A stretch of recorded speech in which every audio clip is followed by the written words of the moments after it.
Ils l'ont humiliée pour son apparence humble, sans se rendre compte qu'elle était l'épouse de.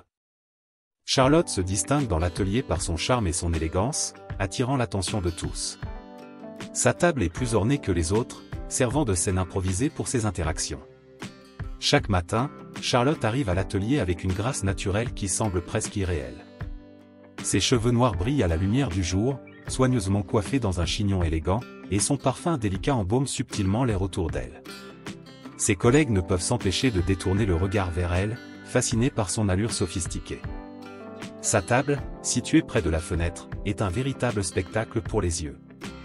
Des fleurs fraîches, souvent des roses rouges éclatantes, y sont disposées dans un vase de cristal, contrastant joliment avec les outils de travail qui l'entourent. Charlotte est charismatique et sait comment impliquer ses collègues dans ses conversations animées. « Bonjour, mes amis », s'exclame-t-elle en arrivant, son sourire chaleureux illuminant son visage.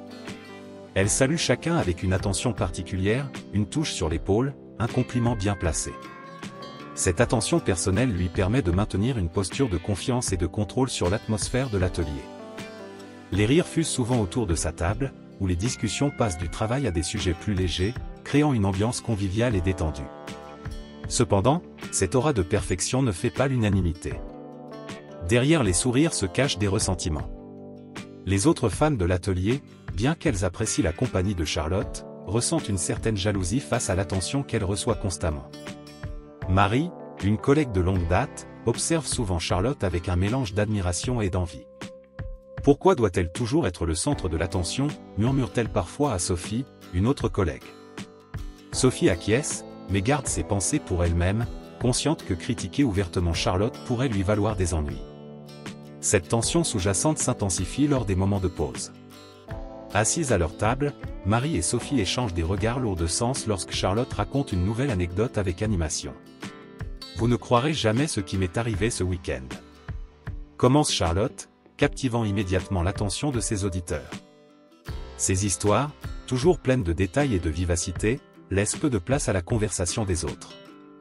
Pourtant, elle semble inconsciente des murmures étouffés et des regards furtifs de ses collègues. Un jour, alors que Charlotte arrangeait une nouvelle composition florale sur sa table, Marie ne put contenir son ressentiment plus longtemps. « Tu n'en as pas assez de toujours faire un spectacle » lâcha-t-elle brusquement, sa voix trahissant une pointe de frustration. Un silence lourd s'installa dans l'atelier, les regards se tournant vers Charlotte et Marie. Charlotte, légèrement déstabilisée, garda néanmoins son calme. « Oh, Marie, je ne pensais pas que cela te dérangeait autant. Je voulais simplement égayer notre espace de travail, » répondit-elle avec une douceur calculée, essayant de désamorcer la situation. Les sentiments de Marie étaient partagés par d'autres, bien que moins ouvertement exprimés. La jalousie, l'envie et la tension flottaient dans l'air, créant une atmosphère parfois oppressante. Charlotte, consciente de ses émotions, essayait de maintenir un équilibre délicat. Elle continuait à se comporter avec la même assurance et le même charme, mais ses sourires semblaient parfois plus crispés, ses rires moins spontanés. Les jours passaient, et bien que les tensions persistent, Charlotte demeurait la figure centrale de l'atelier. Sa présence, à la fois aimée et critiquée, incarnait la dualité des relations humaines, où l'admiration et la jalousie coexistent souvent dans une danse complexe. Malgré les défis, Charlotte continuait à briller, sa table toujours ornée de fleurs, son sourire toujours présent, naviguant avec élégance entre les éloges et les critiques. La conversation dans l'atelier tourne autour de l'arrivée d'une nouvelle collègue, décrite avec préjugés comme une « campésine » venant d'un environnement rural. Cela suscite sarcasme et mépris parmi les employés. Ce matin-là, alors que les premiers rayons du soleil illuminaient doucement l'atelier, une rumeur circulait déjà parmi les employés. « Vous avez entendu parler de la nouvelle » chuchota Sophie à Marie, les yeux pétillants de curiosité malicieuse. Marie hocha la tête, une moue sceptique sur les lèvres. « Oui, apparemment, c'est une campésine. Directement venue de la campagne, imagine ça. » Charlotte, qui arrangeait avec soin un bouquet de roses rouges sur sa table, ne put s'empêcher d'intervenir. « Une campésine ? Vraiment » dit-elle avec une note de sarcasme dans la voix, tout en jetant un coup d'œil à ses collègues. « On dirait que notre chère entreprise a décidé de faire dans la charité » ajouta-t-elle, déclenchant des rires étouffés autour d'elle. « Vous pensez qu'elle saura faire le travail correctement » demanda un des employés, Jean, tout en haussant les épaules. « Franchement, quelqu'un qui n'a jamais mis les pieds dans une ville, c'est risqué pour nos standards, non ? Charlotte acquiesça, un sourire ironique flottant sur ses lèvres. Espérons qu'elle ne se trompera pas entre un ordinateur et une charrue, lança-t-elle, provoquant une nouvelle salve de rire. Cependant, derrière ces plaisanteries, se cachait une réelle méfiance. Les employés de l'atelier, habitués à un certain niveau de compétence et de raffinement, voyaient d'un mauvais œil l'arrivée de cette nouvelle recrue.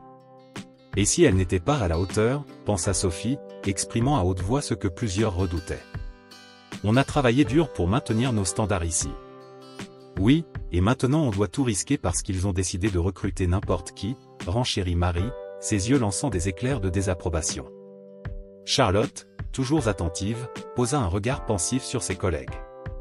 Peut-être qu'on devrait lui donner une chance, dit-elle finalement, d'une voix plus douce.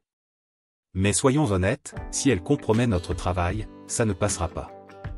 Les discussions continuèrent, l'atmosphère devenant de plus en plus électrique à mesure que chacun ajoutait son grain de sel. Le mépris pour la nouvelle collègue était palpable, chacun projetant ses propres préjugés sur cet inconnu. Le terme « campésine » était utilisé comme une étiquette réductrice, minimisant sa valeur avant même qu'elle n'ait mis les pieds dans l'atelier. Vous savez, dit Jean, essayant d'adopter un ton plus conciliant, parfois, les gens de la campagne ont des compétences pratiques que nous, ici, on pourrait sous-estimer. Mais sa tentative de défendre la nouvelle collègue fut rapidement balayée par les répliques cinglantes des autres. Pratique, peut-être. Mais ici, on a besoin de professionnalisme, pas de quelqu'un qui sait traire une vache, répondit Sophie, les bras croisés, une expression de défi sur le visage. Charlotte, voyant que la conversation prenait une tournure plus sérieuse, se leva de sa chaise. Écoutez, on verra bien quand elle arrivera. Mais je suis d'accord avec vous tous, on doit protéger nos standards. Si elle n'est pas à la hauteur, il faudra le signaler. Son ton était ferme, et ses collègues hochèrent la tête en signe d'approbation. Le reste de la journée fut marqué par des échanges sur la nouvelle collègue, chaque mot chargé de cette méfiance implicite. Cette anticipation teintée de préjugés révéla les véritables sentiments des employés envers ceux venant d'horizons différents. L'arrivée de cette « campésine » serait un test non seulement pour elle, mais aussi pour l'atelier tout entier, mettant à l'épreuve leurs préjugés et leur capacité à accepter la diversité. L'ambiance de l'atelier, habituellement légère et pleine de rire, était maintenant teintée d'une certaine tension. Charlotte, toujours au centre des attentions, sentait ce changement et savait que l'arrivée de la nouvelle collègue marquerait un tournant dans leur dynamique de groupe. Elle était prête à affronter ce défi, mais avec une vigilance accrue, consciente que leur cohésion et leur efficacité étaient en jeu. Pendant une discussion animée sur la nouvelle collègue, le chef intervient discrètement, rappelant à tous la relation spéciale entre lui et Charlotte, ce qui suscite encore plus de tension et de ressentiment parmi les employés. Alors que les employés débattaient vivement de l'arrivée de la nouvelle collègue, le chef, M. Dupont, fit une apparition inattendue dans l'atelier. Sa présence soudaine calma instantanément les discussions, tous se redressant un peu plus sur leurs chaises en signe de respect. « Mes chers collaborateurs, » commença M. Dupont d'une voix mesurée, « je suis au courant des spéculations concernant notre nouvelle recrue. Mais je vous demande de réserver vos jugements jusqu'à ce que vous ayez eu l'occasion de la rencontrer personnellement. » Son regard se posa brièvement sur Charlotte, qui lui rendit un sourire crispé. Cette allusion à leur relation particulière n'échappa à personne. Charlotte, bien que discrète, était connue pour être proche du chef, une proximité qui suscitait déjà des murmures parmi ses collègues. Cette intervention subtile de M. Dupont ne fit qu'accentuer le malaise déjà palpable dans l'atelier. Puis, comme pour confirmer les soupçons de chacun, M. Dupont annonça l'arrivée imminente de la nouvelle collègue. « Permettez-moi de vous présenter Anna, notre dernière recrue, » déclara-t-il avec un sourire aimable. Les regards des employés se tournèrent vers la porte, attendant avec une curiosité mêlée d'appréhension l'entrée de cette mystérieuse « campésine ». Lorsqu'Anna fit son apparition, une onde de surprise parcourut l'atelier. Contrairement aux attentes de Charlotte et des autres, elle ne correspondait en rien à l'image préconçue d'une « campésine sans grâce ». Au contraire, Anna était d'une beauté naturelle et simple, ses cheveux noués en une tresse légère et ses yeux brillants d'une lueur d'assurance. Le malaise de Charlotte s'intensifia à mesure que ses yeux parcouraient Anna, prenant note de chaque détail qui semblait contredire les préjugés de l'atelier. Les murmures reprirent, mais cette fois-ci teintés de confusion et d'incrédulité. Monsieur Dupont, conscient de la tension palpable, s'avança pour présenter Anna à l'ensemble de l'équipe. « Anna, voici vos nouveaux collègues. Et je vous présente Charlotte, qui je suis sûr, sera ravie de vous montrer les ficelles du métier. » Son regard se posa brièvement sur Charlotte, un léger sous-entendu dans ses mots. Charlotte se sentit soudainement prise au piège, son sourire figé alors qu'elle saluait Anna avec une politesse forcée. Les regards scrutateurs des autres employés semblaient peser sur elle, accusateurs et pleins de reproches implicites. La journée se déroula dans une atmosphère tendue, chacun essayant de s'adapter à la présence d'Anna dans l'atelier. Les conversations étaient moins animées, les regards échangés entre les employés en disaient long sur le malaise généralisé. Pour Charlotte, cette journée marqua le début d'un changement radical dans la dynamique de l'atelier. La présence d'Anna, ainsi que l'intervention subtile mais significative de M. Dupont, avait mis à nu les tensions et les rivalités jusque-là dissimulées. Et tandis que l'atelier tentait de trouver un nouvel équilibre, Charlotte se retrouvait confrontée à une réalité qu'elle n'avait pas anticipée, remettant en question non seulement ses relations professionnelles, mais aussi sa propre perception des autres et d'elle-même. Charlotte, se sentant en colère et jalouse, fut convoquée dans le bureau du chef, où elle fut sévèrement réprimandée pour son comportement perturbateur et préjudiciable envers Anna. Le chef, le visage impassible mais le ton ferme, souligna les compétences et les contributions précieuses d'Anna à l'entreprise. « Charlotte, il est temps que nous ayons une conversation sérieuse », déclara M. Dupont d'un ton grave alors qu'il fixait Charlotte avec un regard scrutateur. « Vos actions récentes envers Anna sont inacceptables. Son intégration dans l'équipe a été entravée par votre comportement préjudiciable et vos préjugés manifestes. » Charlotte, bouillonnant de frustration et d'irritation, tenta de se défendre. « Mais Monsieur Dupont, je... » commença-t-elle, mais elle fut immédiatement interrompue par le chef. « Pas d'excuses, Charlotte. Je vous ai toujours considérée comme une employée précieuse, mais votre attitude envers Anna est inacceptable. » Le chef coupa court à ses paroles avec autorité. Le chef continua à souligner les réalisations d'Anna, mettant en avant ses compétences et son engagement envers l'entreprise. Anna apporte une perspective nouvelle et des compétences précieuses à notre équipe. Au lieu de la décourager, vous devriez tous apprendre d'elle, ajouta-t-il avec fermeté, un avertissement voilé dans ses mots.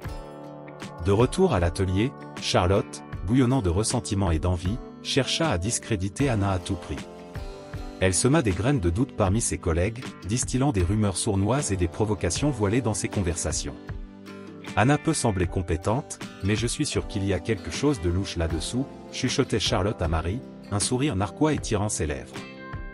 Marie, bien qu'elle ressentît une certaine réticence, ne put s'empêcher d'acquiescer, les mots de Charlotte semant le doute dans son esprit déjà tourmenté. Les provocations de Charlotte n'étaient pas passées inaperçues par Anna, mais elle resta imperturbable, concentrée sur son travail et sur sa contribution à l'équipe. Son professionnalisme et son calme déconcertèrent Charlotte, qui s'attendait à ce que ses attaques fassent vaciller la confiance d'Anna. Cependant, malgré les tentatives de Charlotte pour miner sa réputation, Anna continuait à se distinguer par son dévouement et ses compétences. Ses réalisations parlaient d'elle-même, et même ceux qui avaient succombé aux provocations de Charlotte commencèrent à reconnaître la valeur d'Anna pour l'équipe. Finalement, Charlotte fut forcée de reconnaître que ses efforts pour discréditer Anna avaient échoué. Son éclat apparent commençait à se ternir alors que ses collègues se tournaient de plus en plus vers Anna pour son expertise et son professionnalisme. Alors que les jours passaient, Anna continua à briller au sein de l'équipe, son intégrité et son travail acharné finissant par éclipser les manigances mesquines de Charlotte. Et bien que Charlotte ait été forcée de reconnaître la supériorité d'Anna sur le plan professionnel, la graine de l'envie et de la jalousie qu'elle avait semée envers Anna continuait à germer en silence, une ombre obscure dans son esprit tourmenté. La tension dans l'atelier a atteint un point de rupture lorsque Charlotte, ne pouvant plus retenir son ressentiment, a confronté Anna ouvertement devant tous leurs collègues.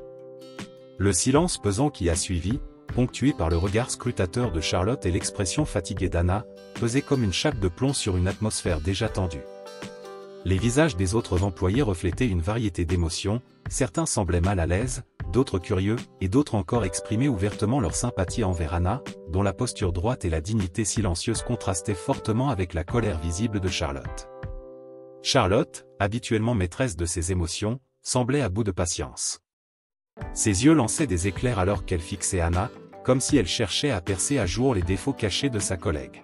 « Anna, pensez-vous réellement être la bienvenue ici ?» déclara-t-elle finalement, sa voix trahissant son agacement et sa frustration. « Vous ne faites que perturber notre équipe. » Les mots de Charlotte résonnèrent dans la pièce, chacun les percevant comme une accusation déguisée. Anna, habituellement calme et réservée, se redressa soudainement, une lueur de détermination brillant dans ses yeux fatigués. Charlotte, je fais de mon mieux pour contribuer à notre équipe, répondit-elle d'une voix ferme mais mesurée. Mais vos provocations constantes ne font qu'empoisonner l'atmosphère.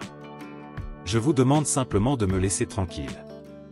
Cette confrontation ouverte entre les deux femmes créa une tension palpable dans l'atelier, chacun retenant son souffle en attendant de voir comment les choses allaient évoluer. Les regards se croisaient, certains exprimant de la sympathie pour Anna, d'autres se demandant comment cette situation allait se résoudre. Pendant ce temps, le chef, observant la scène depuis son bureau, se rendit compte de l'ampleur du problème. La toxicité créée par Charlotte avait atteint un point critique, menaçant de déstabiliser toute l'équipe. Dans un geste de reconnaissance de la situation, il commença à envisager des changements dans la gestion de l'équipe, réalisant que favoriser certains employés au détriment des autres ne faisait que nuire à la dynamique de l'équipe. Nous devons revoir notre approche, pensa-t-il, son esprit déjà en train de formuler des plans pour restaurer l'harmonie et la productivité dans l'atelier. Nous ne pouvons pas permettre que la toxicité de quelques-uns compromette le bien-être de tous. La journée se termina dans un climat tendu, les employés échangeant des regards inquiets alors qu'ils se préparaient à quitter l'atelier. L'ombre de la confrontation entre Charlotte et Anna planait encore dans l'air, laissant présager des jours difficiles à venir. Et tandis que le chef s'attelait à élaborer des stratégies pour remédier à la situation, une question restait en suspens, l'équipe serait-elle capable de surmonter ces tensions et de retrouver son unité, ou ces fissures étaient-elles trop profondes pour être réparées? Furieuse après la confrontation précédente, Charlotte poursuivit ses provocations envers Anna avec une intensité croissante. Elle se présentait à l'atelier vêtue de manière plus provocante que jamais, ses tenues affichant une audace presque défiante. Ses paroles étaient chargées de sarcasme et ses gestes plus exagérés, comme si elle cherchait à s'approprier chaque parcelle d'attention disponible. Dans ses interactions avec Anna, Charlotte adoptait un ton condescendant, cherchant à rabaisser sa collègue à chaque occasion. Elle lançait des remarques acerbes et des regards méprisants, espérant semer le doute dans l'esprit d'Anna et la déstabiliser. Pourtant, malgré ses tentatives incessantes, Anna restait imperturbable. Elle répondait aux provocations de Charlotte avec calme et dignité, refusant de se laisser entraîner dans le jeu de la provocation. Sa maîtrise de soi et sa résilience face à l'adversité ne faisaient que renforcer le contraste entre les deux femmes. L'atelier, autrefois un lieu de collaboration et de camaraderie, était désormais enveloppé d'une atmosphère de tension palpable. Les autres employés observaient avec appréhension les interactions entre Charlotte et Anna, se sentant mal à l'aise face au climat hostile qui régnait désormais dans l'équipe. Le comportement de Charlotte commençait également à avoir des répercussions sur sa relation avec les autres membres de l'équipe. Sa propension à attirer l'attention et à monopoliser les conversations la rendait de plus en plus impopulaire auprès de ses collègues. Certains commençaient à s'éloigner d'elle, préférant éviter les confrontations et les conflits potentiels. Pendant ce temps, le chef observait la situation avec une préoccupation croissante. Il réalisait que le comportement toxique de Charlotte avait créé un climat de travail insupportable, compromettant la productivité et le bien-être de toute l'équipe. Il se rendit compte qu'il était temps d'intervenir avant que la situation ne dégénère davantage. Dans une série de discussions confidentielles, le chef commença à envisager des mesures pour rétablir l'harmonie et la cohésion au sein de l'équipe. Il comprit que cela nécessiterait des changements significatifs dans la gestion de l'atelier, ainsi qu'une approche plus proactive pour résoudre les conflits et prévenir les tensions futures. Parmi les solutions envisagées figuraient des séances de formation sur la communication et la résolution de conflits, ainsi que des mesures disciplinaires plus strictes pour décourager les comportements perturbateurs. Le chef réalisa également qu'il devait redoubler d'efforts pour favoriser un environnement de travail inclusif et respectueux, où chaque employé se sentait valorisé et respecté. Alors que les discussions se poursuivaient en coulisses, l'atelier était plongé dans un état de flux et d'incertitude. Les employés attendaient avec impatience des changements positifs qui permettraient de restaurer la paix et la productivité dans leur lieu de travail, espérant que la situation actuelle ne soit que temporaire et que des jours meilleurs soient à venir. Convaincue que tous conspiraient contre elle, Charlotte se retrouvait dans un tourbillon de paranoïa et de méfiance. Ses pensées étaient obsédées par l'idée que chacun cherchait à lui voler sa place, à la reléguer à l'oubli pour la remplacer. Anna, tentant de raisonner avec elle, s'efforçait de lui expliquer la logique derrière ses arguments. Son salaire et son niveau d'expertise étaient bien supérieurs à ceux de Charlotte, rendant l'idée même qu'elle veuille prendre sa place absurde. Mais Charlotte restait imperméable à la raison, son esprit en proie à une paranoïa grandissante. « Tu te trompes, Anna » s'écria Charlotte, son ton mêlé de colère et de frustration. « Tu veux juste me remplacer, n'est-ce pas ? Tu veux devenir la nouvelle tête du département. Anna secoua la tête avec désespoir, tentant en vain de calmer les ardeurs de Charlotte. Ce n'est pas vrai, Charlotte. Je ne veux pas prendre ta place. Je veux juste travailler en paix et contribuer à l'équipe.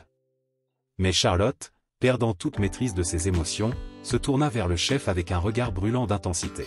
« Vous devez faire quelque chose, monsieur Dupont, cria-t-elle, sa voix résonnant dans l'atelier. Anna veut me remplacer.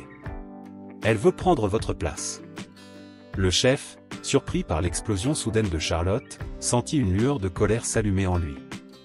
Son visage se durcit alors qu'il fixait Charlotte d'un regard sévère. « Assez, Charlotte, ordonna-t-il d'une voix ferme, ses yeux brillant d'une lueur d'autorité. Vous viendrez dans mon bureau immédiatement. » Charlotte, prise au dépourvu par la réaction du chef, resta figée un instant, son esprit tourmenté par un mélange de colère et de frustration.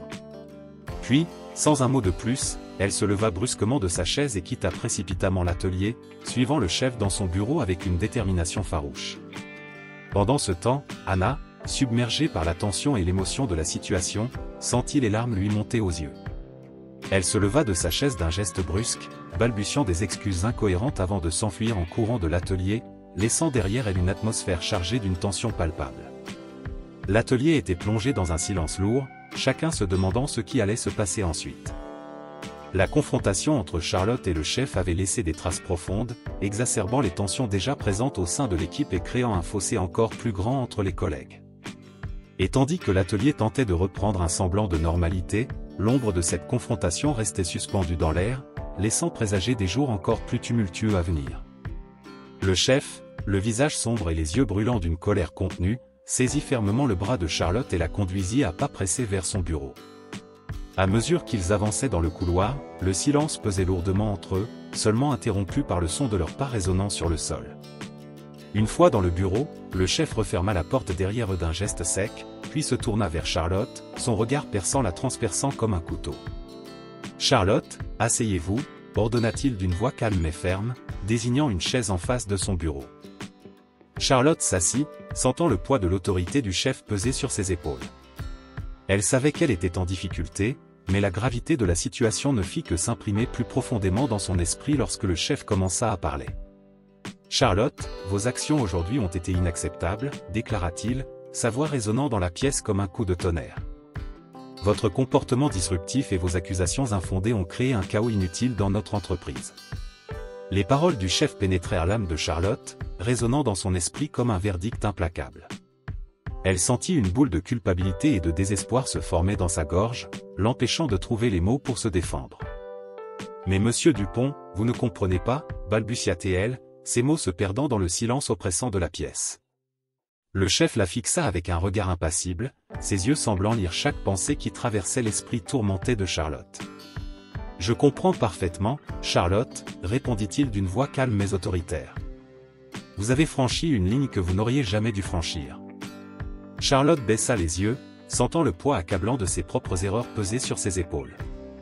Elle savait qu'elle avait agi de manière impulsive, laissant son orgueil et sa colère prendre le dessus sur sa raison. Et maintenant, elle devait en assumer les conséquences. « Je suis désolée, » murmura-t-elle finalement, ses paroles empreintes de tristesse et de regret. « Je sais que je n'aurais pas dû agir de cette manière. » Le chef soupira, son expression se adoucissant légèrement. « Charlotte, je veux que vous compreniez l'ampleur de vos actions aujourd'hui, » dit-il d'une voix plus douce. « Vous avez compromis votre position au sein de l'entreprise, et je crains que votre départ ne soit inévitable. » Les mots du chef résonnèrent dans l'esprit de Charlotte comme un glas funèbre, annonçant la fin de son parcours professionnel dans l'entreprise qu'elle avait autrefois chérie. Elle sentit les larmes monter à ses yeux alors qu'elle réalisait l'ampleur de ses propres erreurs, laissant son arrogance et sa colère la mener à sa propre perte. Alors qu'elle quittait le bureau du chef, le cœur lourd de chagrin et de désespoir, Charlotte savait que rien ne serait plus jamais comme avant. Ses actions avaient scellé son destin, et elle devait maintenant faire face aux conséquences de ses choix, quels qu'ils soient. L'atmosphère déjà tendue dans l'entreprise fut brusquement perturbée par l'arrivée de Jacques, associé de la société et mari d'Anna. Sa présence inattendue plongea l'atelier dans un silence étonné, alors que tous les regards se tournaient vers lui, se demandant ce qui allait se passer ensuite. Jacques, le visage marqué par l'indignation, prit la parole d'une voix forte et déterminée. « Les employés pouvaient sentir l'intensité de son mécontentement. « Assez » rugit-il, sa voix résonnant dans la pièce comme un coup de tonnerre. « Je ne tolérerai plus l'humiliation de ma femme et le chaos qui règne dans cette entreprise. » Son intervention était comme un électrochoc pour l'ensemble de l'équipe. Les employés se figèrent, choqués par la fermeté de ses paroles. Jacques, les yeux brûlants d'une détermination sans faille, annonça alors la décision radicale qui allait bouleverser le destin de chacun, la démission de tous. Un silence lourd s'abattit sur l'atelier, seulement interrompu par le son étouffé des murmures et des chuchotements anxieux. Les visages étaient marqués par l'incrédulité et la confusion, chacun se demandant ce que l'avenir leur réservait désormais. Pour les employés, c'était le début d'une période d'incertitude et d'angoisse. La perspective d'un avenir sans emploi les plongeait dans un désespoir profond, alors qu'ils se préparaient à affronter les difficultés du marché du travail. Charlotte, en particulier, se retrouvait confrontée à un tourbillon d'émotions tumultueuses. Le poids de ses actions impulsives pesait lourdement sur sa conscience, alors qu'elle réalisait l'ampleur de ses erreurs et leur impact dévastateur sur sa vie professionnelle. Alors que les employés quittaient l'entreprise, chacun se retrouvait confronté à la dure réalité de la vie après le licenciement. Charlotte, se tenant parmi eux, se sentait plus isolée que jamais, hantée par le souvenir de sa propre chute, de la figure dominante qu'elle avait été à la personne marginalisée qu'elle était maintenant. Dans les jours qui suivirent, Charlotte se plongea dans une profonde introspection, se remémorant chaque décision, chaque parole qui l'avait menée à cette croisée des chemins. Elle se rendit compte que, malgré ses regrets et ses remords, elle devait maintenant regarder vers l'avenir et trouver un moyen de se relever de ses cendres, plus forte et plus résiliente que jamais. Pendant ce temps, les autres employés naviguaient dans un océan d'incertitude.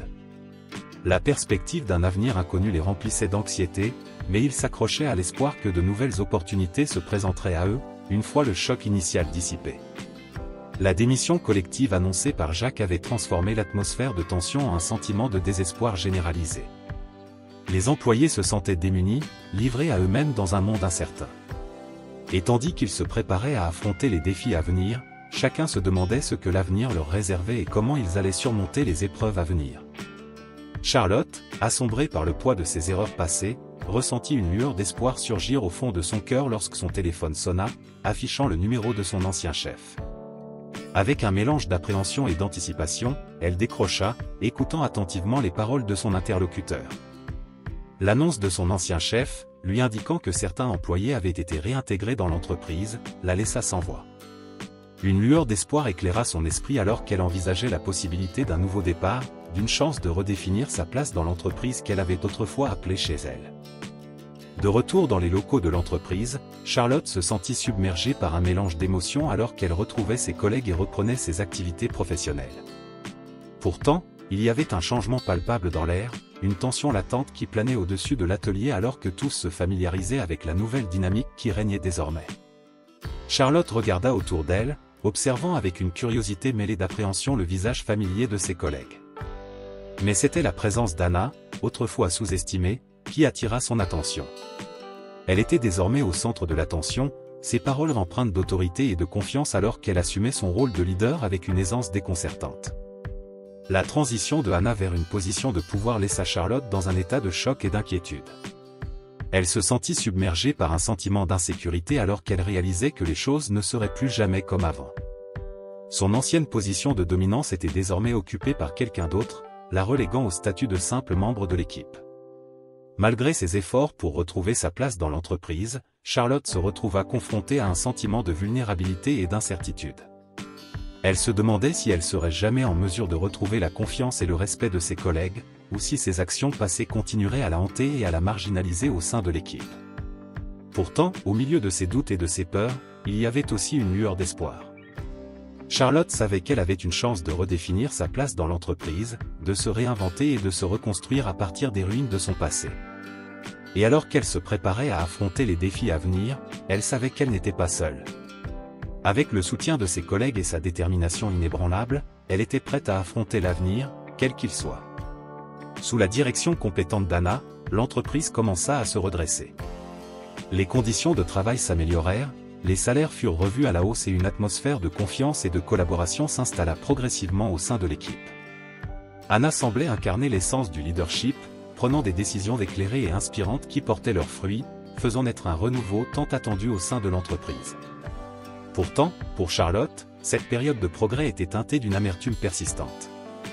Malgré les améliorations tangibles dans l'entreprise, elle se sentait toujours en marge, une étrangère dans un monde qu'elle avait autrefois dominé.